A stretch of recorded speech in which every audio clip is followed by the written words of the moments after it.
أعوذ بالله من الشيطان الرجيم. بسم الله الرحمن الرحيم. يا أيها الذين آمنوا قوا أنفسكم وأهليكم نارا وقودها الناس والحجارة عليها ملائكة غلاظ شداد لا يعصون الله ما أمرهم وَيَفْعَلُونَ مَا يُؤْمَرُونَ. ہر قسم کی حمد و ثنا، کبریائی، بڑائی اللہ وحدہ لا شریک کی ذات کے لیے، جو اکیلا ہی اس کائنات کا خالق و مالک ہے۔ لاکھوں کروڑوں درود و سلام سید الاولین، امام الانبیاء، فخر الانبیاء، سرتاج رسول جناب محمد الرسول اللہ صلی اللہ علیہ وسلم کی ذات اقدس پر اللہ رب العزت نے اولاد کی نعمت بہت بڑی نعمت قرار دی۔ والدین کو اولاد کا مل جانا اس دنیا کی عظیم نعمتوں میں سے ایک عظیم نعمت ہے، لیکن اصل نعمت وہ ہوتی ہے کہ جس کے مل جانے سے انسان دنیا میں نفع حاصل کر سکے، وہ نعمت اس کے لیے آخرت میں نفع مند ثابت ہو، انسان اس سے دنیا میں بھی فائدہ اٹھائے اور آخرت میں بھی فائدہ اٹھائے۔ ہر وہ نعمت کہ جس کے مل جانے کے بعد انسان اپنے اللہ سے دور ہو جائے، چاہے وہ مال کی نعمت ہو، چاہے وہ اولاد کی نعمت ہو، یاد رکھیے وہ نعمت نہیں بلکہ مصیبت بن جاتی ہے۔ اسی لیے رسول اللہ صلی اللہ علیہ وسلم یہ دعا کیا کرتے تھے، اللہم انی اعوذ بک من جار السوء، اے اللہ میں برے پڑوسی سے تیری پناہ چاہتا ہوں، ومن زوج تشیبنی قبل المشیب، اے اللہ میں ایسی بیوی سے، ایسے ہم سفر سے پناہ چاہتا ہوں جو مجھے بڑھاپے سے پہلے بڑھا کر دے، ومن ولد یکون علی ربا، ایسی اولاد سے میں پناہ چاہتا ہوں جو میرے اوپر حکمرانی کرے، جو باپ کے اوپر حکمران بن کر بیٹھ جائے، باپ کے اوپر آرڈر چلانے والی ہو، ومن مال یکون علی عذابا، اور ایسے مال سے پناہ چاہتا ہوں جس کے مل جانے کے بعد میں دنیا میں تو فائدہ حاصل کر لوں لیکن روز قیامت وہی مال میری عذاب کا باعث بنے، میرے لیے ناکامی کا باعث بنے، میں ایسے مال سے پناہ چاہتا ہوں۔ تو معلوم ہوا کہ مال کا مل جانا اصل نعمت نہیں بلکہ اس مال کا مل جانا اصل نعمت ہے جسے انسان اللہ کے راستے میں خرچ کرتا ہے، جس کے مل جانے سے انسان اپنے اللہ کے قریب ہوتا ہے۔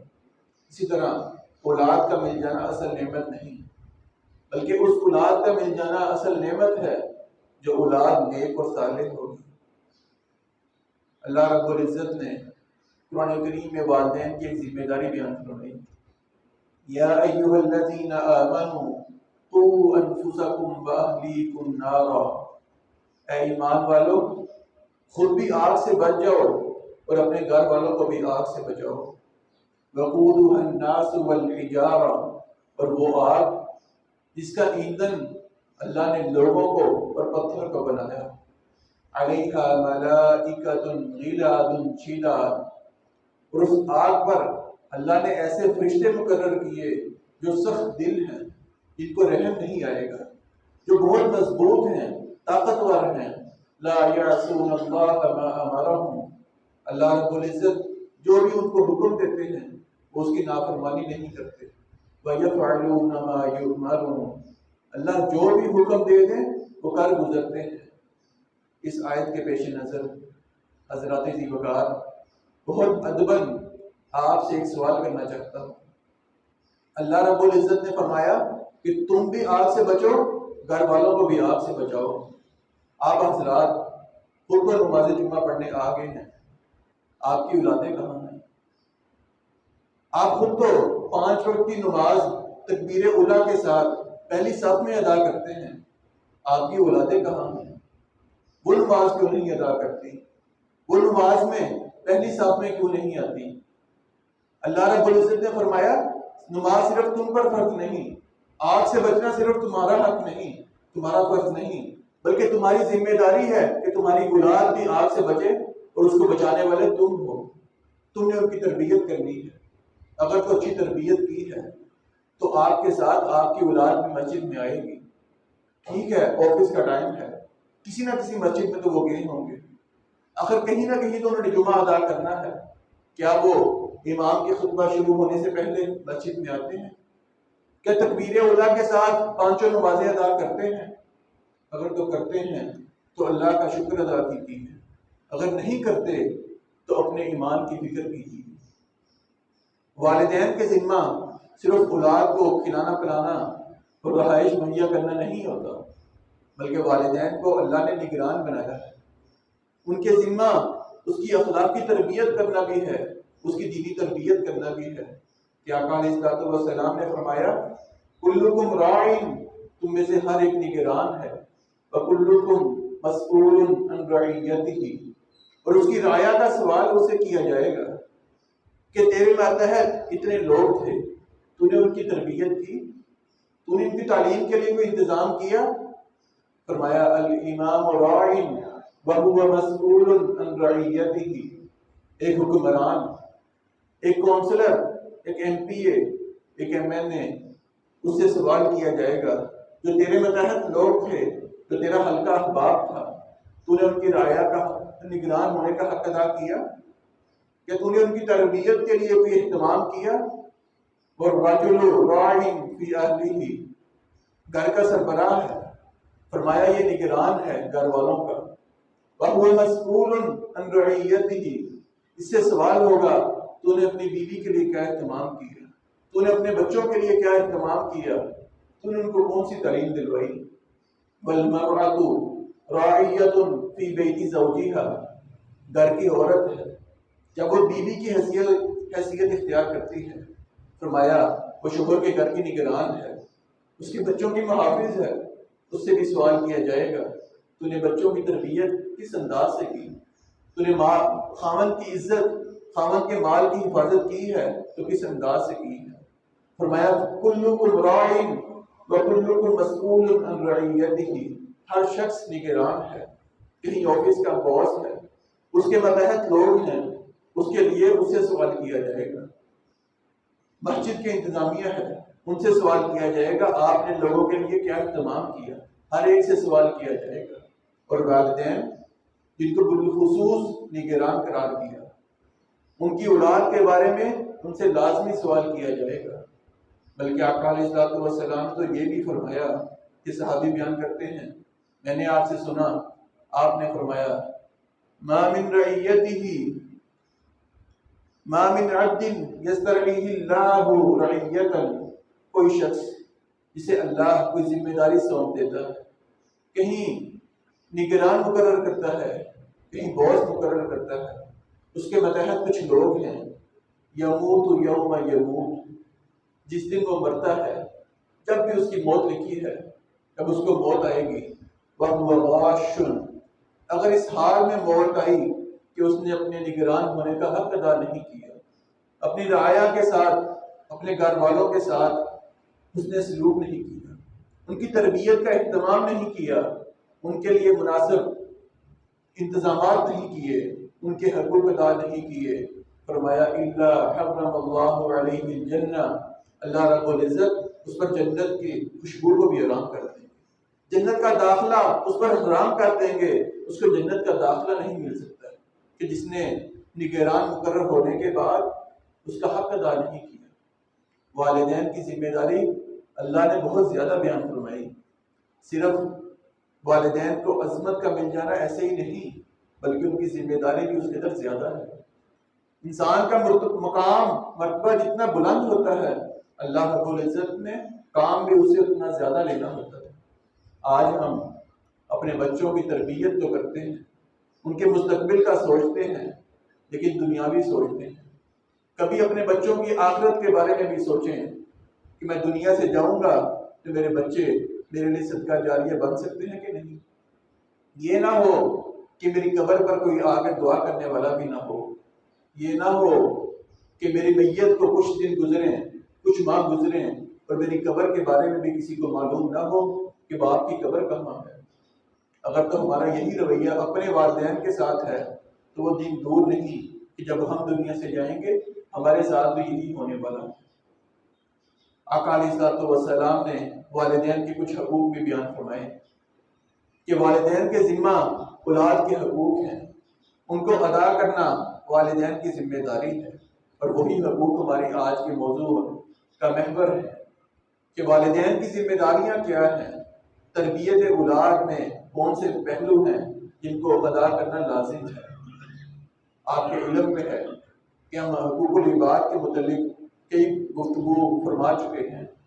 پہلے عمومی گفتگو فرمائی کہ لوگوں کے مسلمان کے ایک دوسرے مسلمان پر کیا حقوق ہیں، اس کے بعد حقوق العباد میں سب سے بہترین اور اعلیٰ درجہ والدین کا ہے، ان کے حقوق کیا ہیں وہ بیان فرمائے۔ اسی سے اگلا موضوع والدین کی ذمہ داریاں ہیں، جو اولاد کے حقوق ہیں، آج وہ بیان فرمائی۔ اس دعا کے ساتھ اللہ رب العزت جن جن کے ہاں اولاد ہے ان کو ان کی تربیت صحیح کرنے کی توفیق عطا فرمائے، اور جو اولاد سے محروم ہیں اللہ رب العزت ان کو نیک اور صالح اولاد عطا فرمائے۔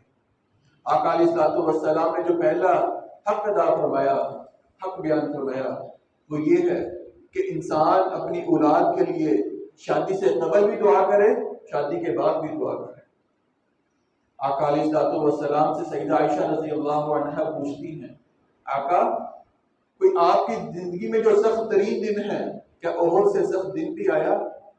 آپ نے فرمایا جی، طائف کا دن میری زندگی کا سب سے سخت ترین دن تھا، جس دن میرے پہ پتھر برسائے گئے، مجھے لہو لہان کیا گیا، اور اس دن جب فرشتے نے آ کر مجھ سے کہا کہ آپ اجازت دیں ہم ان دو بستیوں کو ملا دیں، طائف نام کی بستی ختم ہو جائے، آپ نے فرمایا نہیں، اگر یہ اللہ کا نام نہیں لیتے تو مجھے امید ہے ان کی آنے والی نسلوں میں کوئی اللہ کا نام لینے والا ہوگا۔ وہ دنیا میں آئے نہیں، آقا نے دعا فرمائی کہ ان کی نسل میں کوئی اللہ والا ہو۔ اسی طرح امام ابن القیم رحمہ اللہ صحیح بخاری کی حدیث کی شرح لکھتے ہیں، وہ حدیث کہ آقا علیہ الصلوۃ والسلام نے مرد اور عورت کو جو میاں بیوی کا حیثیت اختیار کرتے ہیں ان کو دعا سکھلائی کہ یہ دعا پڑھیں، جب اللہ آپ کو اولاد دے گا شیطان کے حملوں سے محفوظ رہے گی۔ امام ابن القیم رحمہ اللہ بیان کرتے ہیں، کہتے ہیں بہت سے بچے خیر و برکت سے محروم رہ جاتے ہیں، وہ نیکیاں کما ہی نہیں سکتے، نیکیاں کر ہی نہیں سکتے، ان کو توفیق بھی نہیں ملتی۔ وجہ یہ ہے کہ اولاد والدین کو اس دعا کا پتہ ہی نہیں، والدین نے بچوں کے لیے وہ دعا کی نہیں کہ جو شیطان سے محفوظ کر سکے۔ اس دعا نہ کرنے کے نتیجے میں اللہ اولاد کو نیکی سے اور خیر و برکت سے محروم کر دیتے ہیں۔ اسی طرح امام عبداللہ بن مبارک رحمہ اللہ بہت مشہور امام ہیں، ایک دن آپ کے پاس ایک شخص آیا، آ کر کہنے لگا میرا بیٹا میرا نافرمان ہے، اس کے لیے دعا کیجیے۔ آپ نے پوچھا کیا کبھی اپنے بچے کو بددعا دی ہے؟ سوچ کر کہنے لگا جی ہاں، ایک مرتبہ دی تھی، لیکن اس وقت وہ دنیا میں نہیں آیا تھا، ماں کے پیٹ میں تھا۔ میں نے اپنی بیوی کو کوئی کام کہا، اس کی طبیعت خراب تھی، وہ کوئی کام نہیں کر سکی، میں نے غصے میں کہا لعنت ہو ایسی اولاد پر جو بھی دنیا میں آئی نہیں پر میرے لیے مصیبت بن گئی۔ آپ فوراً غصے میں آئے، کہنے لگے تیری اولاد نافرمان ہے، اس کا کوئی قصور نہیں، ایک صرف قصور تیرا ہے جو تو نے بد دعا دی تھی، اس کی پیدائش سے قبل اس دعا کا نتیجہ ہے۔ اسی لیے والدین کو چاہیے کہ اولاد کی پیدائش سے پہلے بھی اس کے لیے برکت کی دعا کریں اللہ مجھے ایسی اولاد سے نوازے جو دین کا داعی بنے، جو اسلام کا اسلام کی رہنمائی کر سکیں، جو اصلاح معاشرہ میں کردار ادا کر سکیں۔ اسی طرح دوسرا حق والدین کے ذمہ یہ ہے کہ حلال کمائیں، خود بھی حلال کھائیں اور اپنے بچوں کو بھی حلال کھائیں۔ سیدنا سعد بن ابی وقاص رضی اللہ تعالیٰ عنہ آقا علیہ الصلوۃ والسلام کے پاس آتے ہیں، آقا ادعو اللہ ان یجعلنی مستجاب الدعوات، آپ میرے لیے دعا فرمائیں کہ اللہ مجھے مستجاب الدعوات بنا دے، میں جو زبان سے دعا کروں اللہ اس دعا کو پورا کر دے۔ آپ نے فرمایا یا سعد طیب مطعمک تکن مستجاب الدعوات، آپ نے دعا نہیں فرمائی بلکہ اس کا عمل بتلا دیا، کہا سعد اپنے رزق کو حلال کر لے، جو لقمہ تیرے پیٹ میں جائے وہ حلال کا ہو، اللہ تجھے مستجاب الدعوات بنا دیں گے، تیرے منہ سے جو بات نکلے گی اللہ اس کو پورا کر دیں گے۔ شرط یہ ہے کہ جو بھی لقمہ کھائے، جو اپنی اولاد کو کھلائے وہ حلال کا ہونا چاہیے۔ سہل بن عبداللہ رحمہ اللہ فرماتے ہیں کہ انسان اگر حلال کماتا ہے، حلال کھاتا ہے، وہ چاہے نہ چاہے اللہ اسے نیکی کروا دیتے ہیں، اس کی نیت نہ بھی ہو کوئی نہ کوئی سبب ایسا ہوتا ہے کہ اسے نیکی ہو جاتی ہے۔ اگر انسان حرام کماتا ہے، حرام کھاتا ہے، اپنی اولاد کو بھی حرام کھلاتا ہے، تو وہ چاہے نہ چاہے اسے نیکی نہیں ہوگی، اللہ اسے نیکی کی توفیق بھی چھین لیں گے۔ اسی لیے حلال کھائیں، اپنی اولاد کو بھی حلال کھلائیں۔ اسی طرح رسول اللہ صلی اللہ علیہ وسلم نے ایک دن ایک شخص کا حال بیان فرمایا، یطیل السفر، جو لمبا سفر کرتا ہے، اشعث، پراگندہ بال ہیں، اغبر، سفر کی وجہ سے اس کے کپڑے بھی گندے ہیں، گردآلود ہیں، یمد یدیہ الی السماء، اپنے دونوں ہاتھ آسمان کی طرف بلند کرتا ہے، یا رب یا رب، اپنے اللہ کو پکارتا ہے۔ آپ نے فرمایا وَمَطْعَمُهُ حرام، اس کا کھانا حرام کا ہے، وَمَشْرَبُهُ حرام، اس کا پینا حرام کا ہے، وَمَلْبَسُهُ حرام، جو اس نے لباس پہنا ہے وہ حرام کی کمائی سے ہے، غُذِيَ بِالْحَرام، اس کی پرورش ہی حرام پر ہوئی ہے، فَأَنَّى يُسْتَجَابُ لِذَلِكَ، اللہ اس کی دعا کیسے قبول کر لے؟ حالانکہ آپ نے فرمایا مسافر کی دعا اللہ کبھی رد نہیں کرتے، اور پراگندہ حال ہو اللہ کو تو یہ کیفیت بہت پسند ہے، لیکن فرمایا لمبا سفر کر لو، اللہ سے جس طرح مرضی مانگ لو، اگر تمہارا کھانا پینا حرام کا ہے اللہ تمہاری دعا کو قبول نہیں کریں گے۔ تیسرا حق جو والدین کے ذمے ہے وہ یہ ہے کہ جب اولاد اس دنیا میں آ جائے تو اس کو گڑتی دی جائے، اس کا اچھا نام رکھا جائے، اس کا عقیقہ کیا جائے، اس کے لیے برکت کی دعا کروائی جائے۔ لیکن افسوس کے ساتھ آج کے معاشرے میں علماء کی قدر نہیں کی جاتی، علماء کی حیثیت، ان کے مقام و مرتبے کو نہیں سمجھا جاتا، اور یہی کہا جاتا ہے علماء نے کیا کیا ہے۔ امام ابن القیم رحمہ اللہ فرماتے ہیں دین دو چیزوں سے ملا ہے، ایک مسجد سے اور ایک مسجد والا یعنی امام عالم۔ آپ فرماتے ہیں جو کسی ایک سے نفرت کرتا ہے گویا وہ آدھے دین سے پھر جاتا ہے، اگر امام سے نفرت کی آدھے دین سے پھر جائیں گے۔ آقا علیہ الصلوۃ والسلام کے زمانہ میں صحابہ اکرام کے ہاں کسی بچے کی ولادت ہوتی، آپ کے پاس لایا جاتا کہ آقا آپ گڑتی دیں، آپ برکت کی دعا کریں، اور آقا علیہ الصلوۃ والسلام بھی دعا دیا کرتے تھے اللہم اجعلہ ہادیہ و مہدیہ الی صراط المستقیم، اللہم ثبتہ واجعلہ ہادیہ و مہدیہ، اللہم اجعلہ فوق کثیر من خلقک، اے اللہ اس کو امام بنا، اس کو عالم دین بنا، اس کو ایسا مقام و مرتبہ عطا فرما جو بہت سے لوگوں کو نہیں ملا، اس کی شان کو بلند فرما۔ یقین کیجئے جب یہ دعا بچے کو پیدائش کے وقت دی جائے گی اس کا اس پر اثر ہوگا۔ لیکن افسوس کے ساتھ آج گڑتی دینے کی باری آتی ہے، بچے کے دادا کے پاس لے جاؤ، بچے کے نانا کے پاس لے جاؤ، جس نے کبھی نماز نہیں پڑھی، جس کے چہرے پر سنت رسول نہیں، جس کو کسی دین کی بات کا پتہ نہیں، وہ بچے کو گڑتی دیتا ہے۔ پھر بچہ بڑا ہو کر جب نافرمان نکلتا ہے تو بچے کا قصور نہیں، بچے کو گڑتی دینے والے کا قصور ہے۔ اگر تو آپ کے ہاں نیک لوگ ہیں پھر انسان ان سے گڑتی دلوا سکتا ہے، لیکن اگر خاندان میں ایسے لوگ ہیں جو نماز نہیں پڑھتے، جنہوں نے کبھی قرآن کریم کی تلاوت نہیں کی، منہ پر کوئی اذکار نہیں آئے، سنت رسول کے مطابق آپ کا چہرہ نہیں ہے، آپ کا لباس سنت کے مطابق نہیں ہے، تو براہ کرم اپنے آپ کو بدلیے، اپنا رویہ درست کیجئے۔ گڑتی دینے کا موقع ہو کسی عالم دین سے دلوائیے، اس کی خیر و برکت ہوتی ہے۔ نام کا انتخاب کرنا ہے، اچھے نام کا انتخاب کیجیے۔ سیدنا عمر فاروق رضی اللہ تعالیٰ عنہ کا دور ہے، ایک شخص آتا ہے، کہا امیر المؤمنین میرا بیٹا میرا نافرمان ہے، اس کی ذرا کلاس دیجیے۔ آپ غصے میں آئے، کہا بیٹے کو لایا جائے۔ بیٹا آتا ہے، آپ نے جب بیٹے نے دیکھا کہ آپ بہت غصے میں ہیں، کہنے لگا امیر المؤمنین ذرا رکیے، میری بات سن لیجیے۔ کہا سناؤ۔ کہنے لگا میرے باپ کے 3 حق تھے جو اس نے ادا نہیں کیے۔ کہنے لگے کون سے حق؟ بچہ کہتا ہے پہلا حق یہ تھا کہ میرا باپ کسی نیک عورت سے شادی کرتا، اس نے شادی کا انتخاب ایک رقص کرنے والی عورت سے کیا، ایک رقاصہ سے کیا، اس نے میرا حق ادا نہیں کیا۔ میرا حق تھا میرا نام اچھا رکھا جاتا، اس نے نام جوڑ رکھا، جسے عربی میں جوڑ وہ کیڑا ہے جو گندگی میں پیدا ہوتا ہے، جس کی پرورش گندگی میں ہوتی ہے۔ کہنے لگا اس نے میرا نام جوڑ رکھا۔ تیسرا حق میرا یہ تھا جب میں بڑا ہوا مجھے قرآن کریم کی تعلیم دلواتا، مجھے قرآن سکھاتا، اس نے آج تک قرآن نہیں سکھایا۔ میرے باپ نے 3 حق ادا نہیں کیے، میں اس کی فرما برداری کیسے کر لوں؟ آپ غصے میں آ گئے۔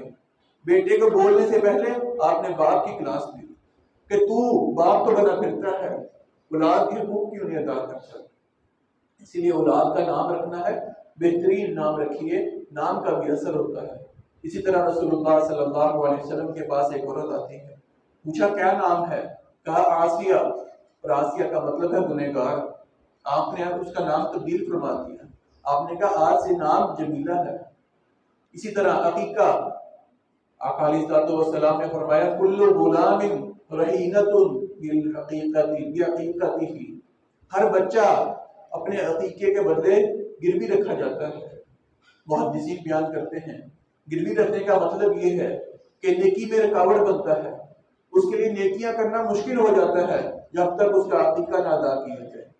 اور آج افسوس کے ساتھ ہم طرح طرح کے فنکشن تو کرتے ہیں، مٹھائیاں تقسیم کرنے میں ہزاروں روپے لگا دیتے ہیں، عقیقے کی باری آتی ہے ہم عقیقہ نہیں کرتے، حالات کا بہانہ لگا دیتے ہیں۔ آقا علیہ الصلوۃ والسلام نے فرمایا 7ویں دن بچے کا عقیقہ کیا جائے، 7ویں دن نہیں کر سکے 4ویں دن کیجیے، نہیں کر سکے 21ویں دن کیجیے۔ اگر مالی استطاعت نہیں ہے، اللہ جانتا ہے، تو پھر زندگی میں جب موقع ملے سب سے پہلے عقیقہ کیجیے، بچہ گروی رکھا جاتا ہے۔ اسی طرح آقا علیہ الصلوۃ والسلام نے 4تھا حق بیان فرمایا جو والدین کی ذمہ داری ہے کہ اولاد کے حقوق ادا کیے جائیں۔ والدین خود فرائض کی پابندی کرنے والے ہوں۔ بچہ سیکھنے سے زیادہ والدین اگر بچے کو کوئی بات سکھلائیں، بچہ اتنی جلدی فالو نہیں کرے گا جتنا وہ اپنے والدین کو دیکھ کر بات کو فالو کرتا ہے۔ اگر والدین خود نماز کی پابندی کرتے ہیں، روزانہ کی بنیاد پر قرآن کریم کی تلاوت کرتے ہیں، جب چھوٹا بچہ اپنے والدین کو دیکھے گا تو ضرور ضرور وہ بھی فرائض کی پابندی کرے گا۔ انسان کو چاہیے چھوٹی عمر میں بچوں کو اچھے کلمات سکھلائے۔ ام سلیم رضی اللہ تعالی عنہ، آپ کے جب بچے نے بولنا شروع کیا، توڑی زبان میں بولنا شروع کیا، آپ نے فوراً اس کی انگلی پکڑی، آسمان کی طرف کی، کہا بچے قل لا الہ الا اللہ، لا الہ الا اللہ کا کلمہ سکھایا، بار بار اسے پریکٹس کروائی تاکہ اس کے دل میں توحید کی عظمت بیان ہو سکے، وہ توحید کی عظمت کو سمجھ سکے۔ اسی طرح رسول اللہ صلی اللہ علیہ وسلم کی سیرت کے قصے بچوں کو سنائے جائیں تاکہ بچوں کے دلوں میں آقا علیہ الصلوۃ والسلام کی محبت پیدا ہو سکے۔ سیدنا انس رضی اللہ تعالی عنہ، ایک دن آپ کا شاگرد آتا ہے، کہا انس رضی اللہ تعالی عنہ سے استاد محترم مجھے اجازت دیجیے میں آپ کی آنکھوں کا بوسہ لوں، کیونکہ یہ وہ آنکھیں ہیں جنہوں نے رسول اللہ صلی اللہ علیہ وسلم کا دیدار کیا ہے۔ بچوں کے دلوں میں محبت پیدا کیجیے تاکہ جب بچے بڑے ہوں تو آپ کی سیرت کو اپنا سکیں۔ وہ ایک مشہور واقعہ ہے کہ اسکول میں کسی بچے سے اس کی ٹیچر نے پوچھا آپ بڑے ہو کر کیا بنیں گے؟ کسی نے کہا ڈاکٹر بنوں گا، کسی نے کہا انجینئر بنوں گا، کسی نے کہا میں بڑا ہو کر سائنسدان بنوں گا۔ ایک بچے سے پوچھا آپ بڑے ہو کر کیا بنیں گے؟ کہنے لگا میں صحابی بنوں گا۔ اس کی والدہ سے رابطہ کیا گیا، آخر وجہ کیا ہے؟ کہنے لگی میں روزانہ رات کو بچوں کو صحابہ کے قصے سنایا کرتی ہوں، آپ کی سیرت ان کے دلوں میں بٹھاتی ہوں، ان کے دلوں میں صحابہ کی اتنی محبت ہے کہ ان کی خواہش ہے ہم بھی صحابہ بن جائیں۔ اگر بچوں کو یہی رویہ رکھا، رات کو انبیاء کے قصص سنائے جائیں، صحابہ کی سیرت بیان کی جائے، تو بچوں کے دلوں میں صحابہ کی سیرت بھی بیان ہوگی، وہ بڑے ہو کر اس سیرت کو اپنانے کی کوشش کریں گے۔ اسی طرح آپ نے فرمایا بچہ 7 سال کی عمر کو پہنچ جائے اس کو نماز کا حکم دو، 10 سال کی عمر میں پہنچ جائے اس کو مارو اگر نماز نہیں پڑھتا۔ لیکن افسوس آج ہم یہ بات کہتے ہیں مار نہیں پیار۔ آپ نے یہی دین سکھلایا کہ مارنا نہیں چاہیے، لیکن اگر بچہ نماز نہیں پڑھتا والدین کو حکم دیا کہ بچے کو ماریں۔ آج ہم اخلاق کے نام پر، اخلاق اس کو کہتے ہیں کہ اگر کوئی برائی بھی کرتا ہے ہم خاموشی اختیار کر لیں، کہتے ہیں اخلاق ہے۔ اخلاق تو وہ تھا کہ سیدنا عثمان رضی اللہ تعالیٰ عنہ کے دور میں ایک شخص کے پاؤں پر پٹی بندھی تھی، صحابی نے پوچھا کیا ہوا؟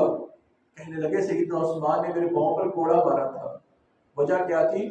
نماز میں نے پاؤں سے پاؤں نہیں ملایا، آپ نے دیکھا سنت کی مخالفت کر رہا، میرے پاؤں پر کوڑا مارا، پاؤں زخمی ہو گیا۔ اخلاق یہ ہے کہ دین کا کام ہو، کوئی دین کے خلاف کام کرے آپ کو خاموش نہیں رہنا چاہیے، آپ اس کو زبان سے بتلائیں۔ امام احمد بن حنبل فرماتے ہیں اخلاق کی تعریف یہ ہے انسان حلال کھائے، حلال کمائے، حرام سے بچے اور اپنے گھر والوں کے ساتھ اچھا سلوک کرے، اخلاق یہ ہے۔ اسی طرح والدین کی ذمہ داری ہے بچوں کو ادب و آداب بھی سکھائے جائیں، روزمرہ کی دعائیں سکھائی جائیں۔ بچہ چھوٹی عمر میں ہے، والدین کو چاہیے نیند سے اس کو بیدار کرتے ہیں اونچی آواز میں نیند سے بیداری کی دعا پڑھیں، بیت الخلاء میں داخل ہوتے ہیں اونچی آواز سے بیت الخلاء میں دعا پڑھ کر داخل ہوں، تاکہ بچے کا ذہن بنے کہ یہ دعائیں میں نے بھی سیکھ لی ہیں۔ لیکن یہ والدین تو وہ ہیں کہ جن کو خود آتی ہیں۔ ایک باپ اگر نیند سے بیدار ہوتا ہے اس کو نیند سے بیدار ہونے کی دعا نہیں آتی، وہ بچوں کی تربیت کیا کرے گا؟ ایک باپ جو خود بائیں ہاتھ سے کھاتا ہے تو بچوں کو کیسے کہے گا کہ دائیں ہاتھ سے کھایا کرو؟ جبکہ آقا علیہ الصلوۃ والسلام ان کے سامنے اگر کوئی چھوٹا بچہ بھی غلط کام کرتا آپ اس کو پیار سے سمجھاتے، پھر وہ زندگی بھر وہ کام چھوڑتا نہیں۔ عمر بن ابی سلمہ رضی اللہ تعالیٰ عنہ فرماتے ہیں کنت غلاما فی حجر رسول اللہ صلی اللہ علیہ وسلم، میں آپ کی گود میں پرورش کرتا تھا، میری پرورش آپ کی گود میں ہوئی۔ وکانت یدی تشتتیش فی صفحتی، پلیٹ کے اندر کھانا کھا رہے، میرا ہاتھ کبھی پلیٹ کے دائیں طرف جاتا کبھی بائیں طرف جاتا، میں چھوٹا بچہ تھا۔ آپ نے فرمایا یا غلام سم اللہ، کھانا کھانا ہے پہلے بسم اللہ پڑھو، اقل بیمینک، کھانا ہے تو دائیں ہاتھ سے کھایا کرو، اقل مما یلیک، جو سامنے پڑا ہے وہاں سے کھانا ہے۔ آپ فرماتے ہیں زندگی بیت گئی لیکن میں نے اس بات کو کبھی نہیں چھوڑا۔ اگر ایک باپ خود بائیں ہاتھ سے کھاتا ہے، خود سونے سے پہلے دعا نہیں پڑھتا، وہ اپنے بچوں کی کیا تربیت کرے گا؟ اسی لیے والدین کی ذمہ داری ہے خود بھی ادب و آداب سیکھیں، خود بھی فرائض کی پابندی کریں، تاکہ اولاد آپ کو دیکھ کر خود بھی دین پر چلنے والی بن سکے۔ اسی طرح جب اولاد بڑی ہوتی ہے، رشتے کا ٹائم آتا ہے، بچے کے رشتے کا انتخاب اچھا کریں۔ آج حسن و جمال کو ہم نے پیورٹی دے دی، انتخاب کرنا ہے تو حسن و جمال کی بنا پر کرنا ہے، جبکہ سیدنا عبد الرحمن بن عوف رضی اللہ تعالیٰ عنہ مدینہ کے تاجر ہیں، مشہور تاجر ہیں، امیر ہیں، اور آپ فرماتے ہیں میرے لیے فخر کی بات ہے میں اپنی بہن کا نکاح بلال حبشی رضی اللہ تعالیٰ عنہ سے کروں، جن کے پاس نہ مال نہ حسن نہ کوئی اور چیز، لیکن اگر ہے تو دین ہے، دین کی بنیاد پر انتظام کریں، بچوں کے رشتے کریں، فائدہ کیا ہوگا؟ ایک استاد بیان کرتے ہیں ایک دن میرے پاس ایک شاگرد آیا، کہنے لگا میں چاہتا ہوں کہ میں کسی نیک عورت سے شادی کروں، ایسی عورت ہو جس کا ہاتھ پکڑ کر میں جنت میں چلا جاؤں۔ کہنے لگے بادشاہ کی بیٹی کا رشتہ ہے، کروا دو؟ کہا نہیں، وہ مال و دولت تو ہے لیکن وہ دیندار نہیں۔ کہا ٹھیک ہے، اسی استاد کے پاس ایک اور رشتہ آیا کسی عورت کا. اس نے کہا میں چاہتی ہوں کوئی دیندار شخص جس سے میں شادی کروں، میرا ہاتھ پکڑ کر جنت میں لے جائے، اللہ مجھے اولاد دے تو ایسی دے جو بیت المقدس کو فتح کر دے. استاد نے دیکھا کہ کڑی سے کڑی مل رہی، اس لڑکے کی شادی اس لڑکی سے کروا دی. پھر جب اس کے ہاں اولاد ہوئی تو وہ صلاح الدین ایوبی کے نام سے مشہور ہے، جس نے پھر بیت المقدس کو فتح کر کے دکھایا. والدین اگر دین کی بنیاد پر شادی کریں، ان کی سوچ نیک ہو، ان کی دعا یہ ہو کہ میرا بیٹا دین کے لیے کام کرے گا، اسلام کا نام روشن کرے گا، پھر اللہ اس کو ویسی اولاد سے بھی نوازتے ہیں. آخری بات کہ اولاد کی جب تربیت کریں تو اگر اس کے اندر کوئی کمی کوتاہی نظر آئے تو اس کو آسان انداز سے دور کریں. یہ نہ ہو کہ آپ بیٹے کو اس طریقے سے ڈرائیں، اس طریقے سے اس کی پرورش کریں کہ وہ ڈر جائے، وہ دوبارہ قدم نہ اٹھا سکے، وہ ایک ہمت ہار بیٹھے. مشہور واقعہ ہے، تھامس ایڈیسن مشہور سائنسدان ہے، 1000 کے قریب ایجادات کی ہیں. اسکول میں جاتا تھا، 11 سال کی عمر کو پہنچا، اسکول کے ٹیچر نے لیٹر دیا، بیٹے یہ لیٹر گھر جا کے اپنی والدہ کو کہنا یہ لیٹر پڑھیں، اور تم نے نہیں پڑھنا. کہنے لگا ٹھیک ہے. گھر جاتا ہے، والدہ نے لیٹر کھولا، لیٹر پڑھتی ہے، مسکرانے لگی، بیٹے کو کہنے لگی بیٹا استاد نے یہ کہا ہے کہ تو بہت ذہین ہے، تیرے مقابل کے ٹیچر ہمارے پاس نہیں ہے، کوئی دنیا میں ایسا ادارہ نہیں جو آپ کے بچے کو پڑھا سکے، اس کی سوچ بہت بلند ہے، اس کو ایسے کیجئے، اس کو گھر میں پڑھائیں. بچہ خوش ہو گیا کہ میں اتنے بلند سوچ کا ہوں، میرا لیول اتنا ہائی ہے کہ میرے لیول کا کوئی ٹیچر نہیں. والدہ نے گھر میں بچے کی تربیت کی، اس کو پڑھایا سکھایا، حتیٰ کہ اس نے 1000 ایجادات کی. یہ بلب یہ بھی اس کی ایجاد ہے. پوری زندگی گزار دی، آخری عمر میں ایک دن بیٹھا ہے، پرانی یادیں تازہ کر رہا ہے. وہ لیٹر دیکھتا ہے کہ میری والدہ کو یہ لیٹر دیا تھا، میں کھول کر پڑھتا ہوں.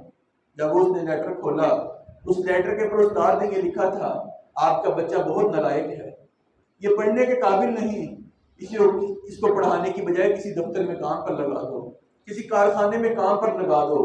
والدہ نے بچے کو یہ بات نہیں بتائی، اس کو یہ کہا کہ تو بہت ایماندار شخص ہے، تیرا مقام بہت اونچا ہے.